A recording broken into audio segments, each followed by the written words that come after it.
California's Gold is produced in association with KCET Los Angeles and is seen statewide on California Public Television. This series is endorsed by the California Teachers Association, the California School Boards Association, and the California Library Association. You can find them all over California. Some are brightly colored and in great shape. Some are faded and just about to fall down. Many are still used every day on working farms and ranches, while others are merely reminders of a distant past. And even though in our busy world many of us don't even notice these structures anymore, all of these barns are part of the history, the texture, and fabric of our state.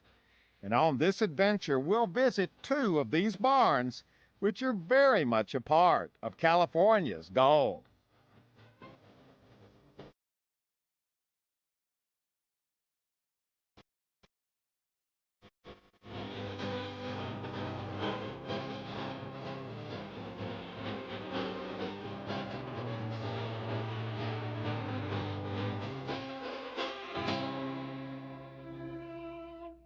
Our barn adventure starts up in San Luis Obispo County on our central coast, where we found a very unusual old barn that's getting a brand new life. We have arrived at the barn, but not this barn. This is a barn mailbox. We have arrived at this barn, and here to greet us, Ray, you're the Executive Director of the Land Conservancy of San Luis Obispo County. Thank you, yes I am. And we have chosen this barn to visit, and there are thousands of barns in California. Why do you think we've made a good choice to come to your barn? Well, this barn is 100 years old.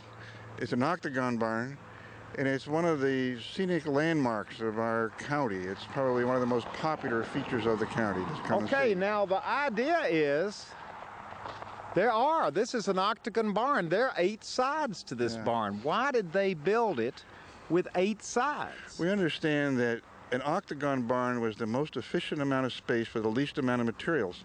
That's why the Shakers made them popular about 1865. Ah, and what did they use this barn? Can we go inside the barn? Let's go inside the barn. What did they use this barn for? We think it was built for horses, but it has been used for a dairy probably since about 1910, 1915. Okay, and how did the Land Conservancy get hold of the barn? Well, we were working with the landowners, John and Howard Hayashi, on a creek restoration project, which is other things we do. We kept asking him, what are you going to do with the barn, John? And he said, oh, I've got to tear it down. It's a liability. It's going to fall apart, and people are going to get hurt. We said, wait. Don't tear it down. So we looked at the barn for about 6 months to a year and said, well, about a quarter of it's going to go, but the rest of it's can save. So then we worked with John and Howard for over a year to get a permission to be on the property and restore the barn. I have seen a wonderful old picture of this barn as it was when you started working on it. Yes. It was about to fall down. Yeah, the foundations, which you can see here, are all new, but there was no foundation when we started. And it was kind of leaning. It was leaning a little bit. That's a kind way of putting it. Yes, exactly. All right, it's not leaning anymore. Let's go inside. Oh boy, half the roof is gone. Yeah, that was, like we said, we had about a quarter of the barn had to go, and that was the quarter. We started these telephone poles you can see in the middle of the barn were the first things we had to put up because the whole roof was sagging in, and we were worried about the first winter rain. So we put those in to get through the first winter. That kind of kept us going. Now, will these stay? No, they'll come out when we're done. So you're reinforcing this. Oh boy, this is a beautiful roof here. Well, it's just beautiful to see so many little pieces of lumber coming together to make the roof. Look how this all fits together here. This is very, are each one of these pieces of wood individual pieces? Yeah, those are the individual. They're about 6 or 8 inches long. No, those are shingles. They're 3-foot-long redwood shingles. That's our real problem because most shingles are 18 inches, 2 feet. These are 3-foot-long redwood shingles. Oh, the shingles, they're overlapping on the outside. Oh, okay. And we just don't know where to find redwood shingles anymore of that length. Now, is all of this original wood here? No, as a matter of fact, when we started, we learned how barns were built. There was a post by the door, a post at the corner, a plate, and boards. There was no wall. The boards held up the roof. Wow. So what we had to do for seismic safety under the new rules, we had all this wall has been rebuilt. We've been working 3 years on the boards on the walls, and the walls are done. Now the big problem, as you can see, is the roof.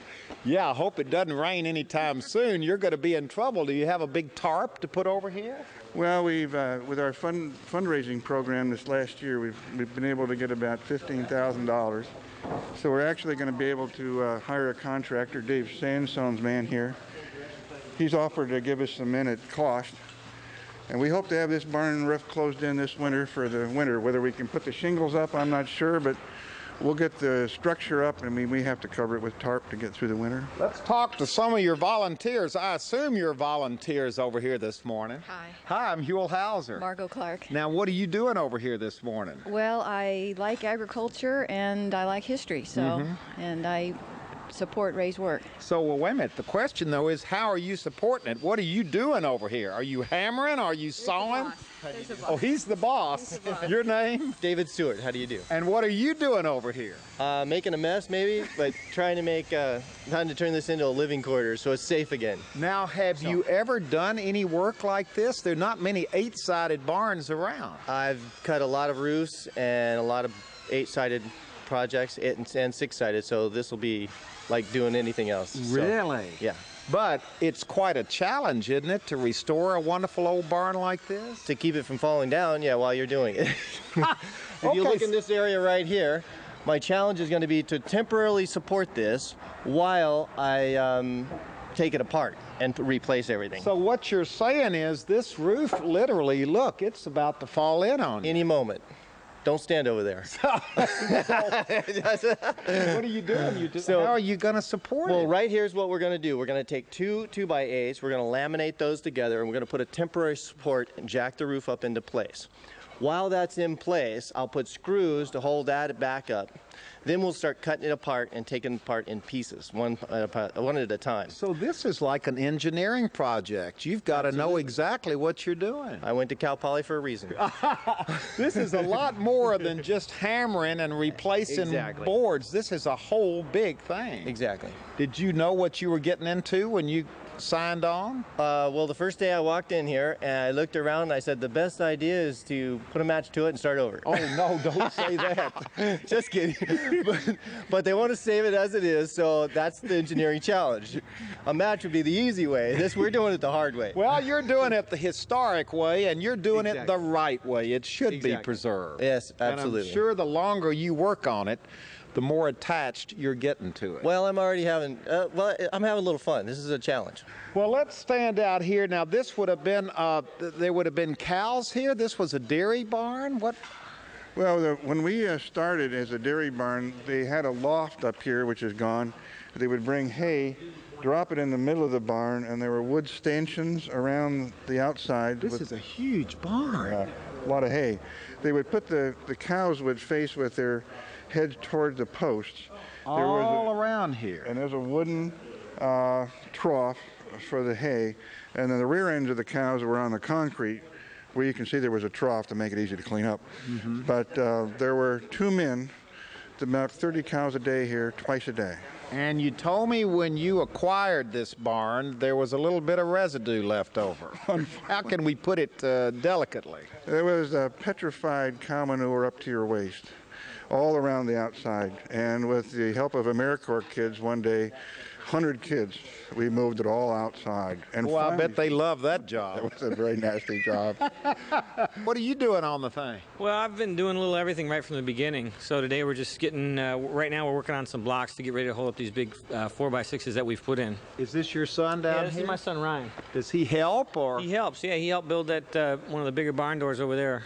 And it's probably a great way to introduce him to what life used to be like here. Well, not only that, but it's, you know, learning about taking care of our environment, taking care of the community, making it a better place for all of us. I was born on a dairy farm in Indiana, and there was a round barn similar to this one near where we live, so it always intrigued me. So when they started working on this, well, I thought, gee, this is something I can do. I'm retired, so I can. And you work know, on San this. Luis Obispo, the town of San Luis Obispo, is heading out this way. The rural areas are getting eaten up quickly. So this really is a little oasis right. of what life used to be like in San Luis Obispo County. That's right. This was a big dairy area a long time ago. So the question is, what are you doing all of this for? What eventually will this old barn become? We want to find something to do with it that can support it financially over time and be consistent with its agricultural history. So our idea is to turn into a farmer's market. People will drive by. I hope the front door looks like a cornucopia. They will come in, see the barn, then they can walk through the corral, which may be a garden, into this additional building, which was a creamery built in the 30s. And that'll be an exhibit for a space for agricultural history. So you're going to make a little museum here and a functioning farmer's market. And if I had my way, I'd have a cow being milked in there if I could. Yeah, just one, not 90. When you started, you showed the good side of the barn. Unfortunately, now you're seeing the bad side of the barn. Well, you know what? There are 8 sides to this barn, and the truth of the matter is I'm not sure it has a bad side, because you look at that and what you see instead of a big hole is, if you're able to project into the future, you see the day when, because of your good work and all of your volunteers and the people who have contributed over the years here in San Luis Obispo County, you're going to see something that's going to be alive again and functioning again, useful again, and kind of a glimpse back into what it used to be. You said it better than I could. I mean, I want it to be reflective of our agricultural heritage. I don't want it to be a boutique parlor. I want it to be a working agricultural farming building.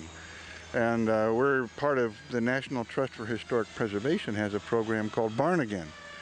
And we call it that. They're trying to find economic uses to help revive old barns. And so we're a part of that program.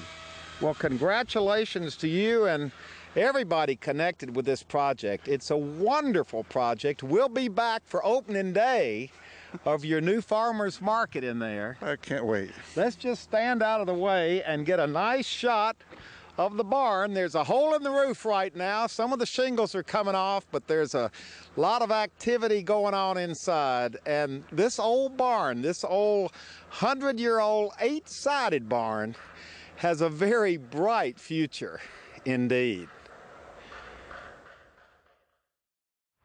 And now we're in for a real barn treat. We have come to LA. Specifically, we are in Griffith Park, which is one of the finest parks in the city. And we are in an area of the park operated by the Los Angeles Live Steamers. Now, this is a wonderful group of individuals who have gotten together and put together this whole setup here. It covers over 10 acres.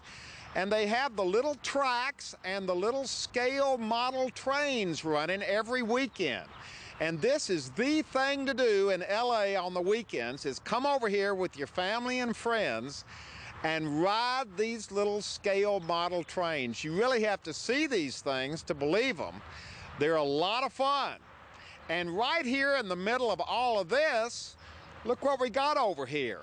A barn, a historic barn, a historic red barn. And here to tell us about it, Michael, introduce yourself to everybody. Huell, I'm Michael Brogy, co-founder with my wife Sharon of the Carrollwood Pacific Historical Society. Okay, now we are standing in front of this barn, which probably is one of the most historic barns anywhere in California. Well, what a lot of people don't know, Huell, is that Walt Disney loved railroading from the time he had his childhood back in Missouri. And he had this barn as the centerpiece of his backyard miniature railroad up at Holmby Hills. So he built a whole scale model railroad in his backyard. That's correct. It was a 1/8 scale live steam modeled after an 1872 railroad that was built by the Central Pacific. And he had it right in his backyard. That's right. He had a half-mile of track laid out in his yard with tunnels and trestles and bridges. It was wonderful. Only Walt Disney could get away with something like that. And this was the centerpiece of it right here. This was the center of his operations. Can we go in and, obviously we're going to go in and take a look at it. And I think right here at the beginning, you've got really a nice little setup that kind of talks about the whole evolution of this barn. Well, right. As a railroad historian and Disney historian, we've traced the background of why this barn is here and preserved. And what we see here is a picture of a barn that was on the farm back in Missouri.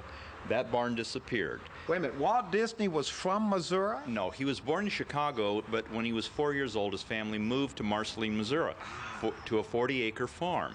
And they used to raise animals, and that's where Walt first discovered farm animals we saw later in his cartoons. So this is this the barn that was on the farm where he grew up?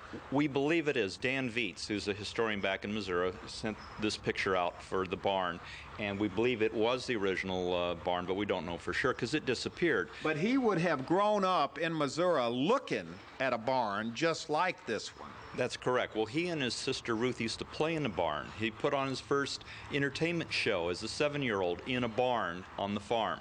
So later on, he wanted to do a movie called So Dear to My Heart. After he came to Hollywood and became a big mogul here. That's right. Well, he was struggling. It wasn't easy. And so he wanted to build a barn that looked like the one from his childhood for this movie. It was shot up in Porterville. So that barn design was then recreated in his backyard. These are the sketches of the set piece. And then John Cowles Jr. recreated the barn to look like the one from his childhood. And that's the barn we're in right now. So wait a minute, this barn for the movie, is that the barn we're in? No, that was a set. Oh, okay. See, and when Walt gave the direction to his workshop barn for the house, he said, I want the barn like the one in the movie, but put more windows in it. See, normally barns don't have windows.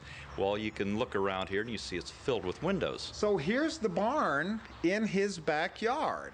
That's right. And that design kind of played off, A, the barn that he grew up with in Missouri, and B, the barn that he had built for this Disney movie in the early years of the Disney. Exactly, and Walt loved history too, and that was preserving part of his own childhood. Because Walt, unlike most of us, he never grew up. He was a tall kid that loved miniatures, loved children, and this allowed him to have his own backyard playground with his miniature train. Okay, inside this barn, there's got to be a lot to see in here that, you know, you have to kind of know what you're looking at, but when you know, there's some neat stuff in here. Absolutely, and one of the things that makes the barn very special is that there are Walt's fingerprints all over this barn. As an example, this old antique crank phone, this was what Walt used to call up to the house, or Lillian, his wife, would call down and say, Walt, time to come up for dinner, you know, and his daughters would be there waiting for him, and you crank it just like a regular antique phone, and Walt would pick it up and they'd talk to each other. He loved these kind of details, didn't he? Oh, yeah, and he was a detailed person. You're absolutely right. All right, now I know you wanted to show us this over in the corner because this is very interesting. Well, this is the track control panel, and this controlled all of the trackage around the yard. And there were 11 turnouts or switches, and from this barn location, there's the barn. Yep. We could throw switches here, and it would change the direction. And you could run 8 miles in scale without ever going over the same track in the same direction. You have the tunnel here and the trestle, and here's the house up on top of the hill. This is kind of state-of-the-art back then. When was this? This was 1950 technology. It was built by a fellow named Lee Adams, who was head of the electric shop at the studio. And just like the barn was built by Ray Fox, who was the head of the carpentry shop, and my dad, Roger Brogy, was the head of the machine shop. He built the railroad. So it helped that Walt was head of a movie studio when he got ready to build this barn. If you want to build a backyard railroad, own a studio first. That's a good idea. I'm just looking over your shoulder. There's a picture of Walt at this control panel. That's right. This is one of our favorite photo locations here in the barn for guests, is they can stand right here where Walt stood and take that position right in front of the board. Okay, we're looking at a mirror, a simple mirror on the wall. You got to sell me on the historical significance of this, but it's on the wall, so obviously it's supposed to be here. Well, when we would go out to Carrollwood, my older brother Roger, my dad, and me, we were the crew for the miniature railroad, and I was about 6 years old at the time. And when we'd arrive at the barn, Walt would be in here shaving in this mirror because he'd be getting cleaned up and ready for a bunch of guests coming over to ride the miniature train. So they say that every image is contained inside the mirror. So somewhere in the depth of that mirror is Walt's face looking back at you. So he would literally come down here to the barn to shave in the morning. Yeah, well, because he would start early, and we'd get the coal and start lining up the cars, and he'd be in his grubby Levi's and everything. He'd have to get cleaned up, and this is how he did it. What were these special days that he would have to take people, you know, like visiting kids, to take them on the railroad? Well, it was people from the neighborhood, like across the street, the Sinatra family, and Nancy and her family would come over, and a lot of celebrities would show up, and people that I remember from my childhood. I remember a skinny little lady by the name of Candace Bergen. Really? And her dad would bring her over, and she'd ride the train, and Kurt Douglas and his family came out, and his boys, Michael Douglas, they rode the train. So a lot of people, Red Skelton, Salvador Dali, I mean, famous, and people that just loved trains would come, and they would ride this miniature railroad around Walt's yard. Now, I've got my hand on this one, and that's kind of significant too. Yeah, this locomotive was purchased by Walt at the Tracy Lock Railroad Shop in London. And he originally intended to have this running in the backyard, but then a bigger idea started to unveil itself to him. In a vision, he thought of a place where families could come, and that, of course, became Disneyland. But the miniature railroad was the beginning of that idea. That's why there's a steam train running around Disneyland, because it gave him a 5/8 scale. Now, that's 5 times bigger than the 1/8 scale backyard railroad. So you think a lot of the experiences he had in his backyard with this scale model railroad actually led to Disneyland? Well, there is a direct correlation, because the backyard railroad popularity got so strong that he got concerned about all the people coming to his home. So he told the people at the studio, including my dad, let's build a park here by the studio. The studio is only half a mile from here. And so they had an 18-acre area of land. Now the freeway runs through part of it. And that was going to be the original site of Disneyland. They were going to have the miniature railroad there. Well, that idea continued to grow. Just evolved. And it got bigger and bigger, and then they found the acreage down in Anaheim, which was cheap orange grove property, to build a bigger park. See, I don't think most people know those stories, do they, about how this grew into Disneyland? Well, every idea starts with something, and with Walt it was a vision, an idea, and so the idea grew, and he had the team around him to make it reality. But it took a lot of people to make it happen. When we got the call from Diane Disney Miller, Walt's daughter, and the home up on Holmby Hills was going to be sold to pay the estate taxes when Miss Disney passed away. So the idea that Diane has said, Michael, we got to save Dad's barn. So our society took it on as a project, took it all apart, saved 80% of all the original wood, and including the contents, including these benches. All the benches in this barn, Walt built himself. Wow, I didn't realize that he was a carpenter, and he knew how to build things not only with wood but with metal as well. That's right. Well, Walt was fascinated by technology, and he admired people who could build things. And his great talent was a storyteller, and he loved a good storyline, and then he knew how to encourage people of talent to go beyond their reach. And that was Walt's genius, was getting a team of people together and say, let's do this. And that's how Disneyland and all the movies got made, is Walt was the driving force behind it. But a lot of it he was hands-on himself with his physical hands. He actually built a lot of this stuff. Exactly, and the railroad was typical of how Walt had attention to detail. Like the miniature in the backyard, everything in the yard was 1/8 scale except for this barn. The trestle, the tracks, the switch stands, everything built to perfect scale. Except the barn. Well, the barn had to be large enough to get inside, so 1/8 scale wouldn't work. That's why Disneyland is 5/8 scale, because you can get inside of it. As we leave the barn, we have found the ultimate Walt Disney attraction to detail. I couldn't believe this when you pointed it out. Well, over the top of this barn door, it looks like it's sagging from age, but the fact of the matter is it was designed that way by Walt at his direction. He wanted it to look like an old barn. So he literally, when this barn was built, had it built with a sag over the doors to make it look like an old barn. That's right, and there's also a sag on the roof line across the top of the ridge. That is amazing. Well, these are some of the facts when Terry Lynn, who's our crew chief, and Kendra Trahan, who's one of our volunteer members, they tell these stories every third Sunday in the month.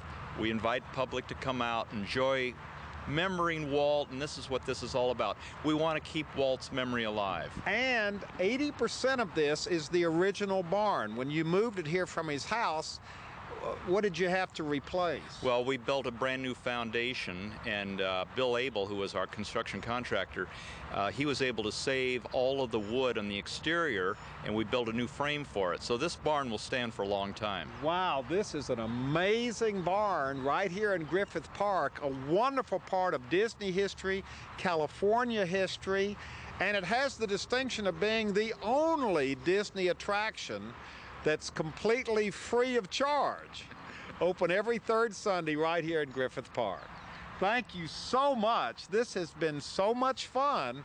This wonderful, let's get out of the way and get a shot of it, this wonderful little red barn, the Disney barn, very much a part not only of barn history, but a fine example of California's gold.